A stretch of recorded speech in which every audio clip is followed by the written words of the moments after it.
Hello everyone, कैसे हैं आप सब दोस्तों।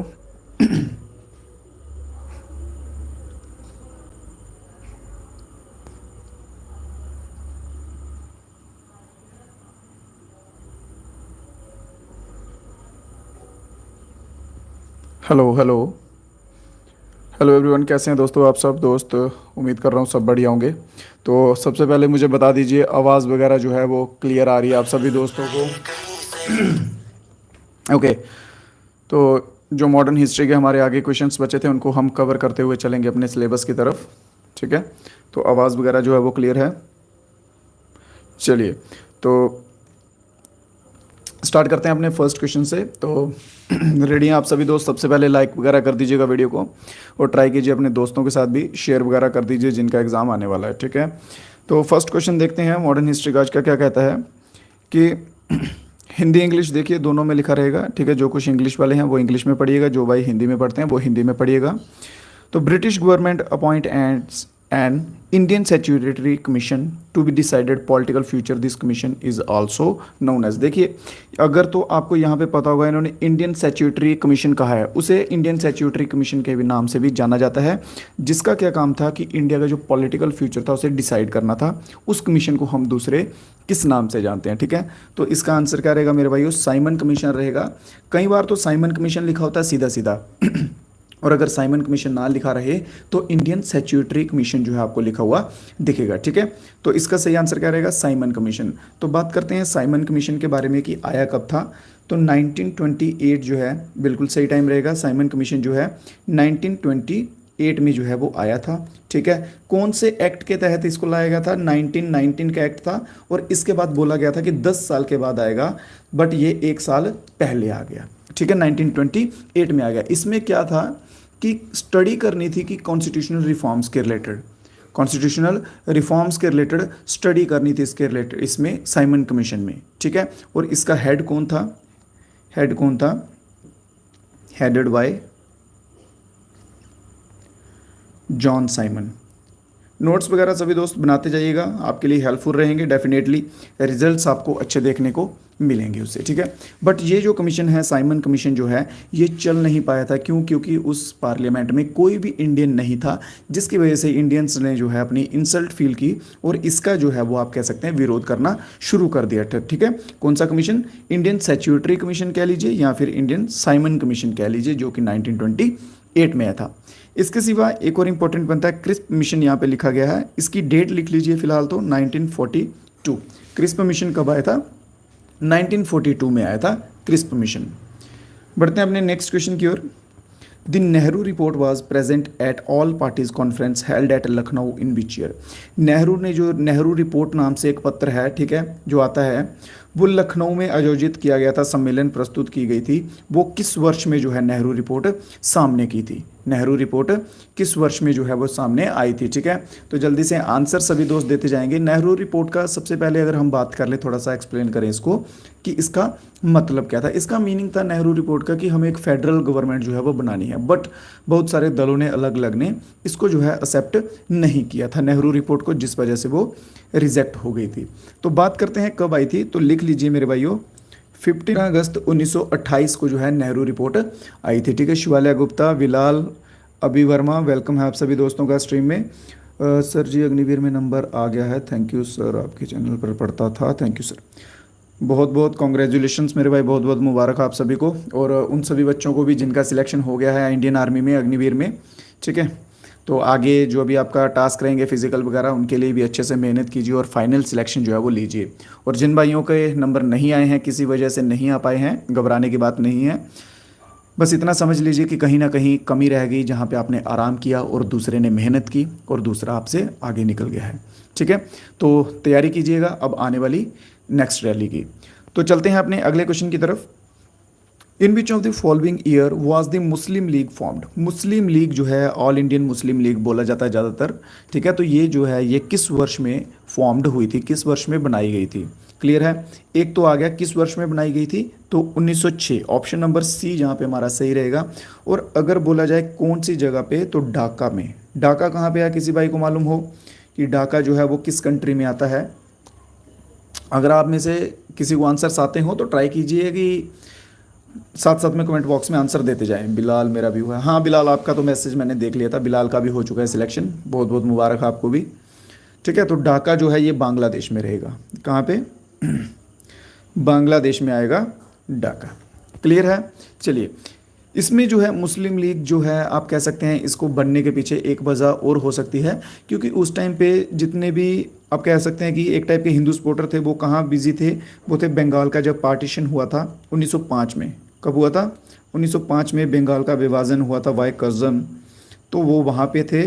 तो इन्होंने क्या किया था, ब्रिटिशर्स ने अपनी ज़रूरत के लिए मुस्लिम लीग बना दी ताकि ये हिंदू मुस्लिम अलग हो सकें और हम वर्ल्ड वार जो 2 आएगा आगे, ठीक है, जहाँ जो भी तब तो नहीं थी वैसे सिचुएशन, जो आगे के युद्ध रहेंगे उनमें आगे इनके काम रहेंगे, उनमें जो है वो इनको अपने काम में ला सकें। ठीक है, नेक्स्ट क्वेश्चन देखते हैं।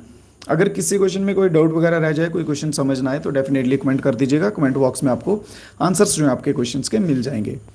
नेक्स्ट क्वेश्चन है, which of the following commission was constituted to investigate Jallianwala Bagh massacre. Jallianwala Bagh जो हत्याकांड हुआ था, ठीक है, मोस्ट इंपॉर्टेंट है इसमें डेट जो क्या पूछी जाती है, इंपॉर्टेंट कर लीजिए इसे मार्क, ऑलमोस्ट एग्जाम्स में पूछा जाता है। 13 अप्रैल 1919, 1919 में ये हुआ था। इसके साथ ही 1919 में एक और आया था, वो क्या आया था? Rowlatt act. क्या था? रॉलेट एक्ट जो है ये भी 1919 में आया था। तो बात की गई है कि जो जलियांवाला बाग हत्याकांड हुआ था, ठीक है, तो उसको जो है उसकी जांच करने के लिए कि ये क्या हुआ था, किसकी गलती थी, कैसे हुआ, वो सब करने के लिए कौन सा कमीशन जो है मेरे भाइयों आया था सामने। क्लियर है? क्वेश्चन समझ आ गया? तो इसका आंसर क्या रहेगा सही? ऑप्शन नंबर बी रहेगा इसका सही आंसर। हंटर कमीशन जो है वो बिल्कुल सही आंसर रहेगा। कौन सा? Hunter commission. और जो कि कब आया था? 13 अप्रैल, ठीक है, ओ सॉरी 13 अप्रैल को तो वो हुआ था, 1919 में ही आ गया था। इसकी एग्जैक्ट डेट जो है वो नहीं दी हुई है। ठीक है, तो हंटर कमीशन याद रखिएगा मेरे भाई आप सभी। तो इसके सिवा हम बात करते हैं ये दूसरे कमीशन जो हैं, इनको भी देख लेते हैं। फॉलोअर कमीशन है सबसे पहले, ये आया था 1898 में। एक चीज़ मैं आपको फिर से बता देता हूँ, देखिए जैसे अभी अग्निवीर का रिजल्ट आया था, ठीक है, बहुत सारे बच्चे जो हैं अपने सिलेक्ट हुए थे। ऑनली मैं कह रहा हूँ, मैं सिर्फ जीके जीएस ही पढ़ाता हूँ, मैथ्स रीजनिंग की इतनी क्लासेस नहीं करवाता हूँ, फिर भी बच्चों ने जीके जीएस के दम पे बहुत सारे बच्चों ने एग्ज़ाम जो है वो फोड़ा है। ठीक है, और बताया बच्चों ने कि सर जीके जीएस पे के दम पे ही लेके, क्योंकि 40-40 50-50 नंबर पे सिलेक्शन हुए हैं। और मैं आपको इतनी सी बात कहना चाहता हूँ कि जो भी पढ़ रहे हो, अगर आप पढ़ रहे हो, अगर क्लास कर रहे हो, अगर नहीं कर रहे हो तो बात लगा, अगर आप कर रहे हो ना तो पूरी शिद्दत से करो, पूरे मन से करो। जो लिखवा रहा हूँ उनके नोट्स बनाओ, और जब आपका भी एग्ज़ाम होगा, रिजल्ट आएगा, तो उस दिन आप भी इन्हीं की तरह खुश दिखोगे कि हाँ हमारी मेहनत रंग लाई है। ठीक है, तो चलिए बात करते हैं फॉलोअर कमीशन के ऊपर आते हैं। तो ये आया था 1908 में आया था। ठीक है, इसका क्या था कि इंडियन करेंसी सिस्टम को इंक्वायर कर रहा था, ये इंक्वायर इंडियन करेंसी सिस्टम। ठीक है, ये इंडियन करेंसी सिस्टम के रिलेटेड था। चैम्सफोर्ड जो है ये इंपॉर्टेंट है, ये पूछ लिया जाता था, बहुत सारों में पूछा भी गया है। ये भी 1919 में आया था। चैम्सफोर्ड जो है ये कब आया था? 1919 में आया था। ये क्या करने के लिए आया था? Review Indian government work. ठीक है, इंडियन गवर्नमेंट का वर्क कि वो किस तरह से काम कर रही है, काम ठीक से कर पा रही है कि नहीं कर पा रही। क्यों? क्योंकि वो किसके अंडर चल रही थी? Morley Minto. ठीक है, अंडर मिंटो मॉर्ले रिफॉर्म, जो कि 1909 में आया था। 1909 में मॉर्ले मिंटो रिफॉर्म आया था, ये भी याद रखिएगा, ये भी इंपॉर्टेंट बन जाता है। फिर एक बचता है नीचे हैटॉक मिशन करके, तो ये 1929 में आया था। क्लियर है? ये स्टडी के रिलेटेड था, स्टडी के रिलेटेड इन्होंने सर्वे किया था। एक मिनट, स्टडी रिलेटेड सर्वे था जिसमें कि ग्रोथ जो है वो देखी गई थी कि स्टडी की ग्रोथ जो है वो अच्छी से हो पा रही है कि नहीं हो पा रही है। क्लियर है? समझ आ चुका है? चलिए नेक्स्ट क्वेश्चन देखते हैं। विच of the following pair of freedom fighter movement is correct. ये दो पेयर्स दिए हुए हैं, एक तो ये पेयर आ गया आपके सामने, महात्मा गांधी और उसके सामने है क्विट इंडिया मूवमेंट, और दूसरा है सुभाष चंद्र बोस, उनके सामने दांडी मार्च। बताइए इनमें से किस किस ने कौन सा किया था? क्या महात्मा गांधी ने क्विट इंडिया मूवमेंट किया था? सही है कि गलत है? क्या सुभाष चंद्र बोस जी ने दांडी मार्च किया था? सही है या गलत है? ये आपको बताना है, जल्दी से बताइए, आंसर दीजिए ऑप्शंस में।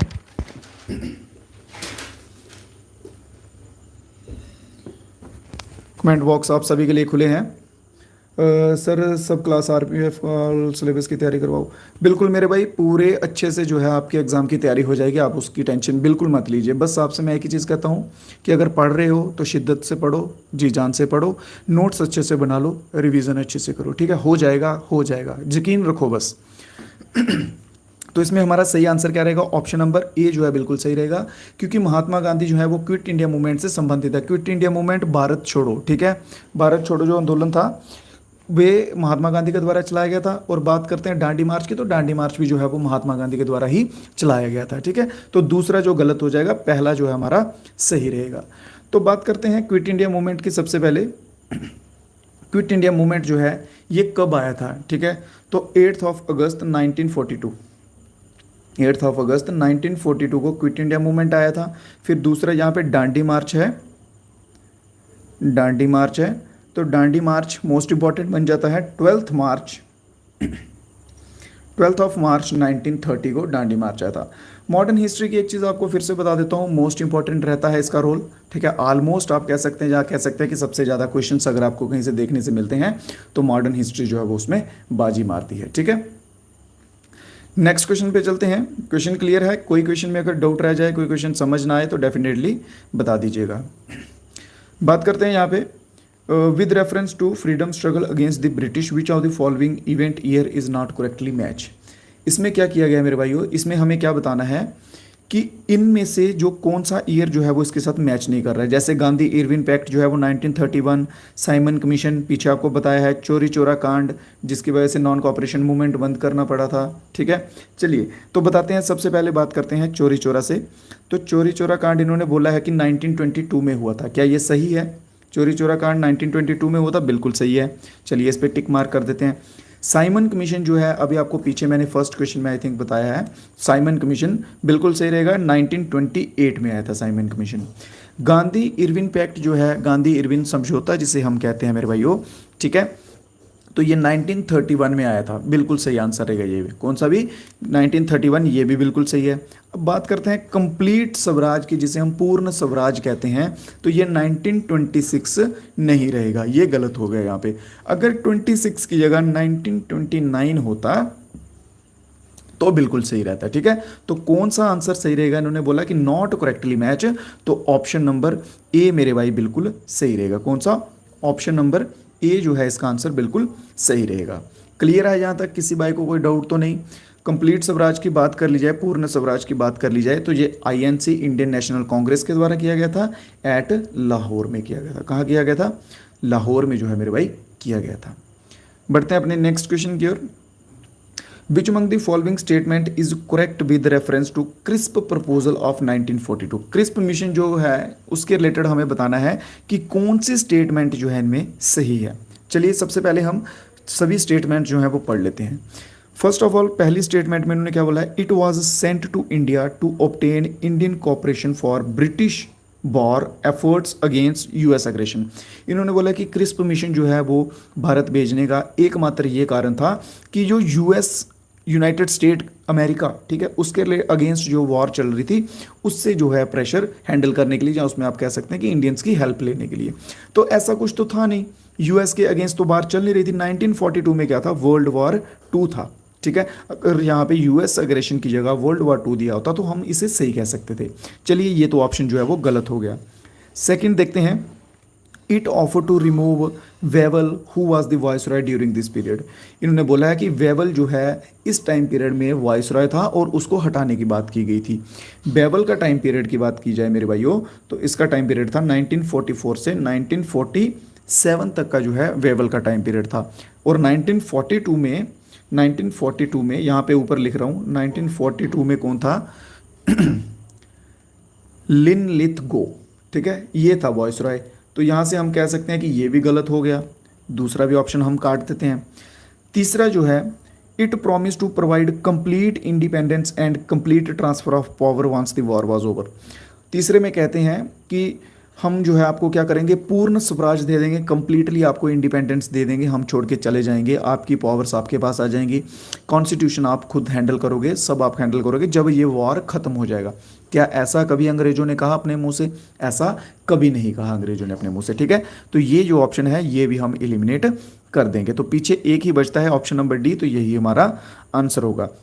ऑप्शन नंबर डी में क्या कहा गया है, dominion status the power of governor general would be preserved. हाँ, इन्होंने ये प्रपोज किया था कि डोमिनियन स्टेटस जो है वो रहेगा और गवर्नर जनरल की पावर जो है वो रिजर्व रहेगी मेरे भाई। क्लियर है? तो ऑप्शन नंबर डी जहां पे बिल्कुल सही आंसर होता हुआ हमारा रहेगा। नेक्स्ट क्वेश्चन देख लेते हैं क्या कहा गया है अगले क्वेश्चन में, with reference to government of India act 1919 which among the following statement is not correct. इन्होंने बोला कि इनमें कौन सी जो है स्टेटमेंट करेक्ट नहीं है गवर्नमेंट ऑफ इंडिया एक्ट 1919 को लेके। ठीक है, कौन सी जो है वो करेक्ट नहीं है। तो बात करते हैं पहले, by cameral legislature in Indian council, ये गलत है। ठीक है, ओ सॉरी ये सही है। ठीक है, इन्होंने बोला नॉट करेक्ट, सही कौन सी नहीं है। It introduce direct election and legislator for first time, ये भी सही है। ठीक है, it introduce dyarchy at centre subject.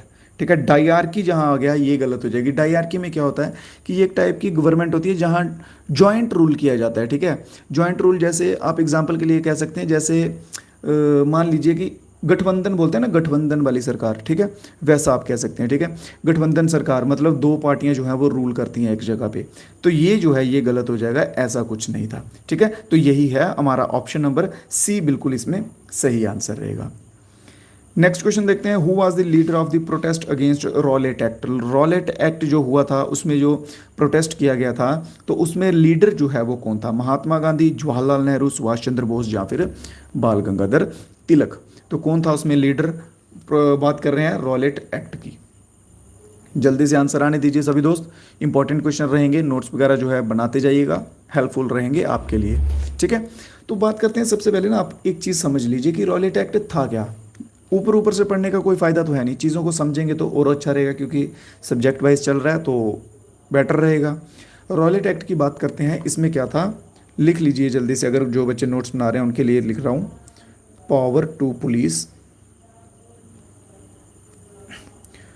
To arrest any person, to arrest any person without any reason. ठीक है, विदाउट एनी रीज़न, ये था रॉलेट एक्ट। रॉलेट एक्ट में क्या था कि भाई पुलिस के पास इतनी पावर दे दी गई थी कि वो किसी भी व्यक्ति को बिना किसी कारण के जो है वो उठा सकती थी और अरेस्ट कर सकती थी। ठीक है, तो ये तो सरासर गलत चीज़ हो जाती ना, कि अगर किसी की कोई गलती नहीं है उसको उठा लिया, पुलिस की मर्जी है भाई, तो ये पावर दी गई थी। तो इसलिए रॉलेट एक्ट जो है इसका विरोध किया गया था, और इसमें लीडर कौन थे, महात्मा गांधी। कौन थे, महात्मा गांधी। ऑलमोस्ट याद रखिए कि अगर लीडर के ऊपर क्वेश्चन आ जाए मॉडर्न हिस्ट्री में से कि लीडर कौन थे, तो महात्मा गांधी पे चले जाएगा, क्योंकि मॉडर्न हिस्ट्री ऑलमोस्ट जो है वो कवर किसने की है, महात्मा गांधी ने। ठीक है, नेक्स्ट क्वेश्चन देखते हैं, dash is an act of the parliament of United kingdom that partition British India into two new independent domain.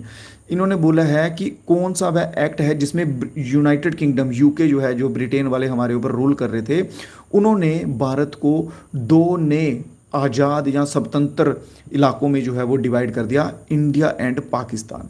ठीक है, बंटवारा जो हुआ था भारत और पाकिस्तान जब अलग हुआ था 1947 में, तो वो कौन से एक्ट के अंडर किया था, इंडियन इंडिपेंडेंस एक्ट। कौन से के अंडर किया था मेरे भाइयों, इंडियन इंडिपेंडेंस एक्ट 1947 के अंडर जो है वो इंडिया और पाकिस्तान का जो है वो पार्टीशन हुआ था, याद रखिएगा। ठीक है, रॉलेट एक्ट पीछे हो चुका है हमारा। गवर्नमेंट ऑफ इंडिया एक्ट ये तो 1919 पे आता है या 1935 पे आता है। पिट्स इंडिया एक्ट जो है ये 1784, इसकी डेट याद रख लीजिए बस, इस पे ज़्यादा क्वेश्चन पूछा नहीं जाता है, बस आप जो है वो डेट याद रख लीजिए, अगर इन केस पूछा भी जाए तो हम पीछे ना रहें। ठीक है, इसका नाम भी लिख लीजिए, इसको दूसरे नाम से भी जाना जाता है, नाम भी लिख लीजिए, क्यों रिस्क क्यों लेना भाई। ठीक है, अगर आ ही गया, सोचो अगर आ ही गया तो फिर क्या, इसका नाम है east India company, east India company. ठीक है, east India company act. Pitt's India act को ईस्ट इंडिया कंपनी एक्ट के नाम से जाना जाता है, और 1784 जो है इसका टाइम पीरियड, याद रखिएगा। नेक्स्ट क्वेश्चन है, which of the following movement immediately followed the partition of Bengal. कौन सा मूवमेंट है इमीडिएटली एकदम से जो है बंगाल का पार्टीशन हुआ, जब बंगाल का विभाजन हुआ उसके बाद लाया था। ठीक है, निम्नलिखित में से कौन सा आंदोलन बंगाल के विभाजन के तुरंत बाद हुआ, civil disobedience movement, non cooperation movement, Swadeshi या फिर गदर मूवमेंट। तो देख लीजिए बंगाल का पार्टीशन कब हुआ था, तो बंगाल का पार्टीशन हुआ था 1905 में। कब हुआ था? 1905 में हुआ था। अब देख लीजिए 1905 इसके इर्द गिर्द जो है वो कौन सा आता है। बात करें हम सिविल डिसोबीडेंस मूवमेंट की, तो ये 1930 में आता है। सिविल डिसोबीडेंस असहयोग 1930 में। नॉन कोऑपरेशन की बात करें 1920 से लेके 1922 तक जो है नॉन कोऑपरेशन चलता है। स्वदेशी और गदर जो है ये दो बचते हैं। तो गदर की बात करें 1930 में बचता है, और स्वदेशी जो है 1906 जो है बिल्कुल सही आंसर रहेगा। 1906 नहीं, 1905, सॉरी माय मिस्टेक, 1905 में। ठीक है, जुलाई में जो है वो पार्टीशन हुआ था। जुलाई में जो है बंगाल का पार्टीशन हुआ था, और अगस्त में जो है, अगस्त में स्वदेशी मूवमेंट जो है वो चलाया गया था। क्लियर है? डेट्स जो है इसलिए कह रहा हूँ कि मॉडर्न हिस्ट्री में आपको ज़्यादा कुछ नहीं करना है, बस आपको क्या चीज़ें करनी है कि डेट्स याद रखनी है, क्योंकि इसमें सब वही खेल है। ठीक है, ईयर्स याद रखिए, डेट याद रखिए बस, और थोड़े बहुत वॉइस राइज या गवर्नर जनरल याद रख लीजिएगा तो बात बन जाएगी हमारी। क्लियर है यहाँ तक? कोई किसी भाई को डाउट तो नहीं? चलिए नेक्स्ट क्वेश्चन की तरफ देखते हैं। अगला क्वेश्चन क्या है? Mahatma Gandhi return to India from South Africa in. Mahatma Gandhi जो है वो भारत लौटे थे साउथ अफ्रीका से कब, किस वर्ष को जो है वो भारत लौटे थे? जनवरी में लौटे थे, ये सभी को मालूम है और सभी ऑप्शंस में भी है, बट बात है यहाँ पे कि कौन से ईयर में वापिस आए थे। ठीक है, तो ये आए थे 1915 में, जो कि ऑप्शन नंबर ए हमारा बिल्कुल सही आंसर हो जाएगा। जिन जिन दोस्तों को आंसर्स पता होते हैं ट्राई कीजिए, साथ साथ में जो है वो कमेंट बॉक्स में आंसर देते जाइएगा, और हो सके तो सभी दोस्त जो है वो रिव्यू जरूर दीजिएगा कमेंट बॉक्स में कि वीडियो आपको कैसा लग रहा है, क्लास आपको कैसा लगता है। ठीक है, ताकि जो कुछ दूसरे हमारे साथ नए स्टूडेंट्स जो आएंगे उनको भी थोड़ा जो है रिव्यू एक टाइप का मिल सके कि कैसी जो है क्लासेस चल रही हैं और कैसे जो है सर पढ़ा रहे हैं। ठीक है, बस इतना सा कर दीजिए, इससे ज़्यादा एक्स्ट्रा कुछ नहीं। चलिए फिर एक और बात करते हैं इसी के ऊपर कि फर्स्ट जो है वो सत्याग्रह महात्मा गांधी के द्वारा कहाँ चलाया गया था। फर्स्ट सत्याग्रह, क्वेश्चन बन जाता है सीधा सीधा कि महात्मा गांधी के द्वारा चलाया गया पहला सत्याग्रह, फर्स्ट सत्याग्रह जो महात्मा गांधी के द्वारा चलाया गया था वो कहाँ चलाया गया था? चंपारण में। चंपारण कहाँ है? बिहार में है। इसको लेकर जो है ये सत्याग्रह चलाया गया था। इसमें क्या था कि फोर्सफुली जो है वो इंडिगो की कल्टीवेशन करवाई जा रही थी। किसकी? इंडिगो की। इंडिगो क्या चीज़ होता है मेरे भाई? इंडिगो क्या चीज़ होता है? इंडिगो होता है नील। ठीक है, तो नील की जो है जबरदस्ती इनसे खेती करवाई जा रही थी, तो उसको लेके महात्मा गांधी ने जो है जो अपना पहला सत्याग्रह जो है चलाया था। कौन से वर्ष में चलाया था? 1917 जो है 1917 में चलाया था। क्लियर है यहाँ तक? किसी क्वेश्चन में कोई डाउट तो नहीं? अभी तक के जितने भी क्वेश्चन हुए हैं सभी समझ आ रहे हैं अच्छे से? चलिए बहुत बढ़िया, नेक्स्ट क्वेश्चन पे चलते हैं। बात की गई यहाँ पे निम्नलिखित में से किस अधिनियम के तहत अंग्रेजों द्वारा भारत में पहली बार संप्रदाय निर्वाचन प्रणाली शुरू की गई थी? संप्रदाय निर्वाचन ना समझें तो कम्युनल इलेक्टोरेट सिस्टम जो है वो कब शुरू किया गया था? ठीक है, कौन से एक्ट के अंडर जो है वो शुरू किया गया था? तो ये किया गया था इंडियन काउंसिल एक्ट। ये हुआ है कहाँ पर रहा? ऑप्शन नंबर ए में। इंडियन काउंसिल एक्ट 1919 में शुरू किया गया था। ठीक है, 1919 में क्या हुआ था? Minto Morley reform. ठीक है, तो ये उसी के अंडर जो है या उसी के द्वारा आप कह सकते हैं शुरू हुआ था। अगला क्वेश्चन है what is the official reason given by britisher after partition of Bengal in 1905? जब बंगाल का विभाजन हो गया मेरे भाइयों 1905 में, आप सभी को पता है बंगाल का विभाजन हो गया था। ठीक है, तो जब हो गया उसके बाद होता क्या था कि उनको कोई ना कोई रीज़न तो देना ही पड़ता था कि क्यों हुआ, क्यों किया ऐसा वैसा। तो उन्होंने जो है ऑफिशियल रीज़न जो है वो क्या बताया था कि बंगाल के विभाजन के लेके, क्या उन्होंने एक्सट्रीमिस्ट एक्टिविटीज़ चेक करने के लिए किया था, क्या इजी मूवमेंट ऑफ आर्मी के लिए किया था, या इकोनॉमिक प्रोग्रेस के लिए किया था, या फिर एडमिनिस्ट्रेटिव वर्क के लिए किया था? देखिए एक्सट्रीमिस्ट एक्टिविटीज़ के लिए तो कर नहीं सकते। ठीक है, अगर किया भी होगा इन चीज़ों के लिए तो ये खुल के बोल नहीं सकते, ये रीज़न देंगे नहीं। ठीक है, आर्मी की मूवमेंट के लिए भी ऐसा नहीं हो सकता कि विभाजन कर दें। अब बात अटकेगी इन दो में।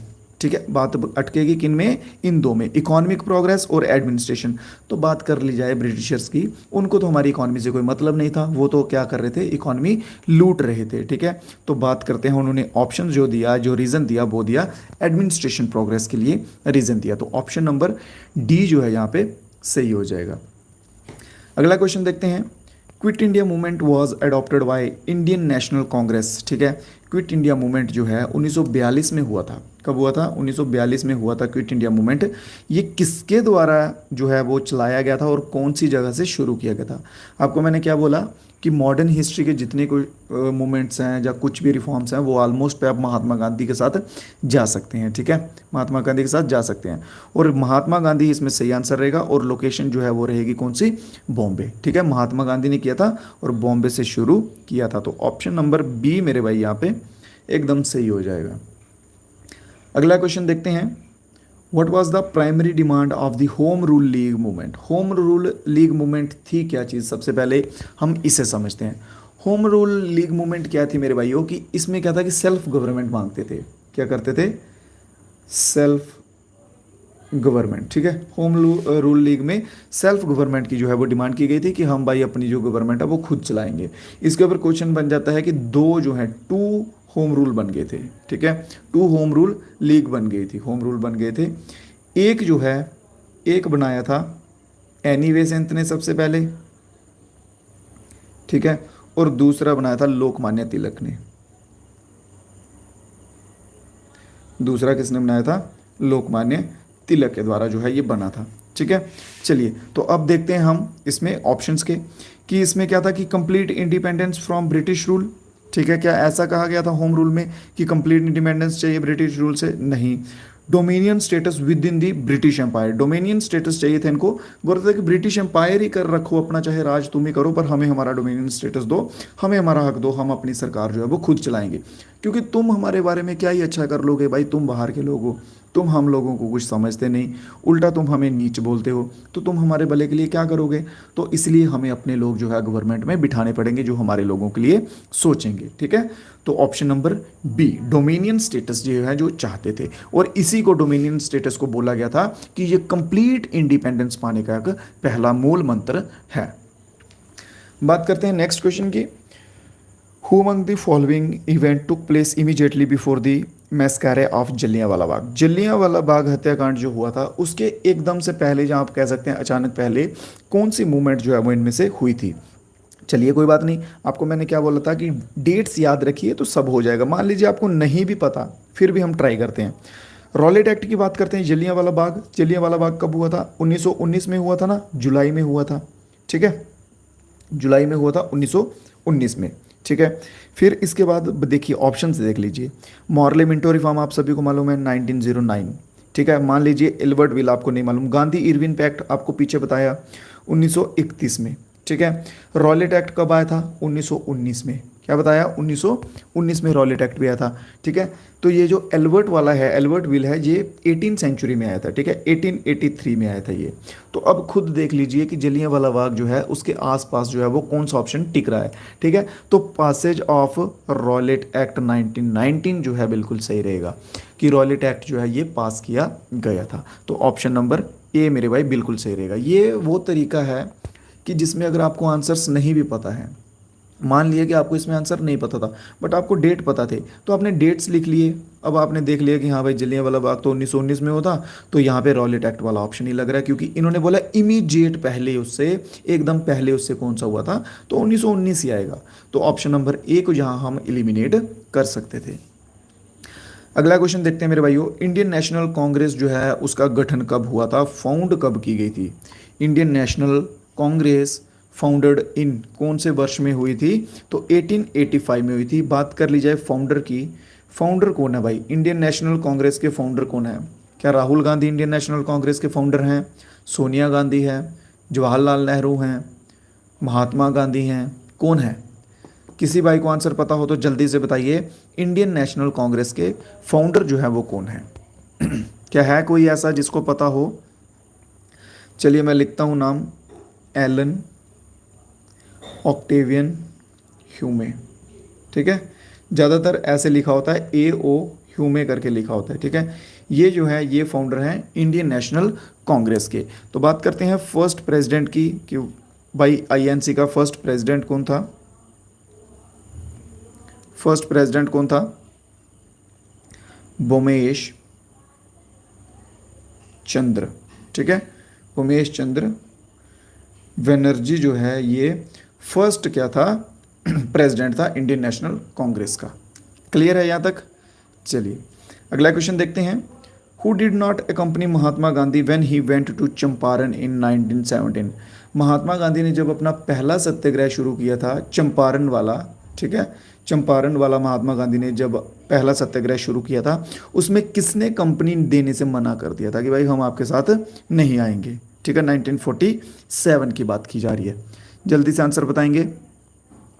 तो एनी बेसेंट बिल्कुल सही आंसर रहेगा। कौन सा? Option number D, Annie Besant जो है बिल्कुल सही आंसर रहेगा। ठीक है, तो एनी बेसेंट ने जो है वो मना कर दिया था। चंपारण के मूवमेंट क्यों हुई थी आपको मैंने बता दिया, क्योंकि इंडिगो की जो है वो खेती करवाई जा रही थी जबरदस्ती उनसे, तो इसलिए महात्मा गांधी ने जो है वो किया था सत्याग्रह।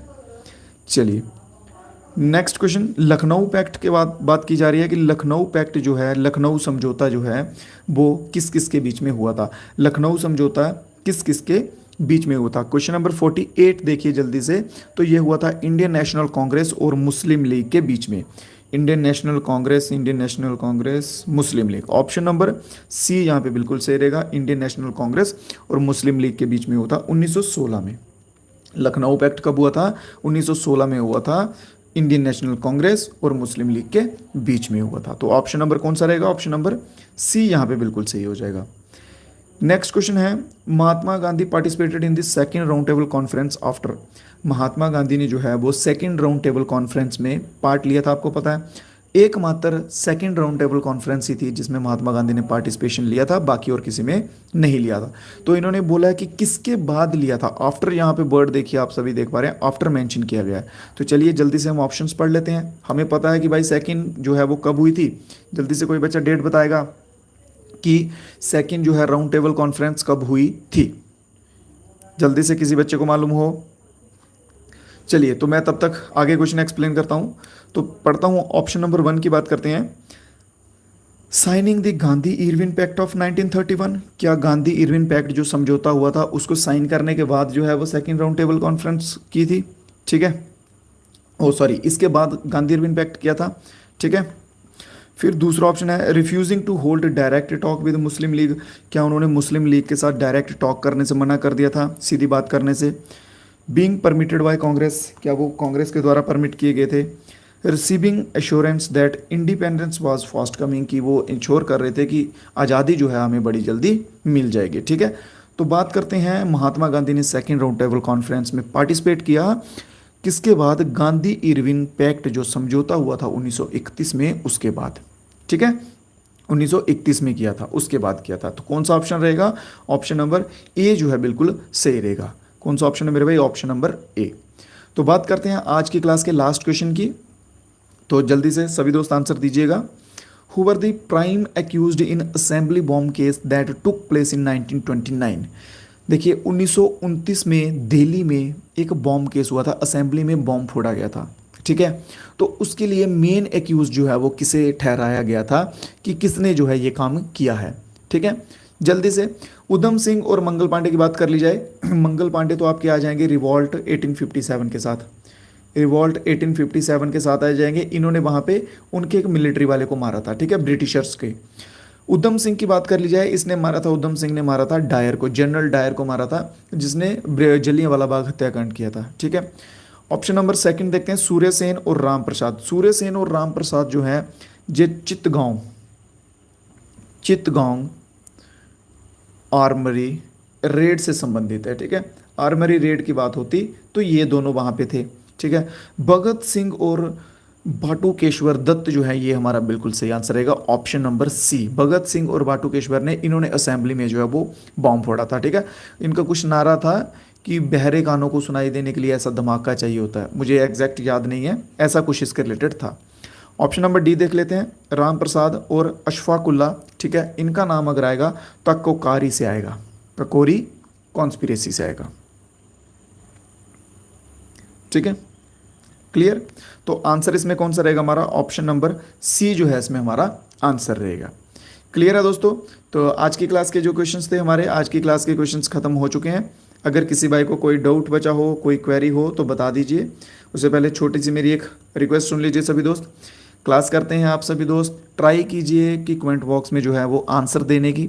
अगर आंसर नहीं दे पाते हैं तो जब क्लास ख़त्म हो जाता आप जितना भी करते हैं और रिव्यू जो है वो ज़रूर दीजिए कि क्लास कैसी लग रही है, क्वेश्चंस का लेवल वगैरह जो आपको कैसा लग रहा है, क्योंकि इससे हेल्प क्या होगी कि जो दूसरे नए स्टूडेंट्स आएंगे वो एकदम से जो है वो टीचर को नहीं जान पाते कि कहाँ से पढ़ना है कहाँ से नहीं। स्टार्टिंग में बहुत कन्फ्यूज़न होती है, ठीक है, क्योंकि सोर्सेज जो हैं वो बहुत सारे हैं, सोर्सेज बहुत सारे हैं तो बच्चे कंफ्यूज हो जाते हैं।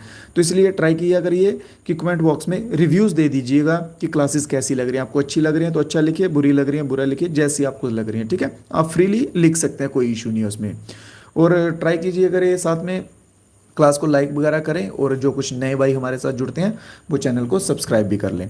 और अगर आपको कोई क्वेरी वगैरह हो तो व्हाट्सएप लिंक नीचे दिया रहेगा, वहाँ पे ज्वाइन करके वहाँ से आप बता सकते हैं। चलिए, तो उम्मीद कर रहा हूँ कि क्लास ख़त्म हो चुकी है, और किसी भाई को कोई डाउट कोई क्वेरी नहीं है, अगर कुछ है तो आप कमेंट बॉक्स में बता सकते हैं, ठीक है। अभी वर्मा सर बहुत अच्छी लग रही है, बहुत बहुत शुक्रिया मेरे भाई, ठीक है, अच्छा पढ़ा रहे हो, थैंक यू सो मच, बहुत अच्छा class sir, thank you thank you, बहुत बहुत शुक्रिया आप सभी दोस्तों का इतना प्यार देने के लिए, ठीक है। तो चलिए मिलेंगे कल फिर से नई क्लास में नए क्वेश्चंस के साथ, तब तक के लिए इजाज़त दो। और रिवीजन जो है मेरे भाइयों ज़रूर कीजिए, ठीक है, रिवीजन ज़रूर कीजिए, क्योंकि यही आप कह सकते हैं कि एकमात्र मंत्र है सिलेक्शन की तरफ जाने का। रिवीजन में आलस करते हैं बच्चे और यहीं से पीछे रह जाते हैं, ठीक है।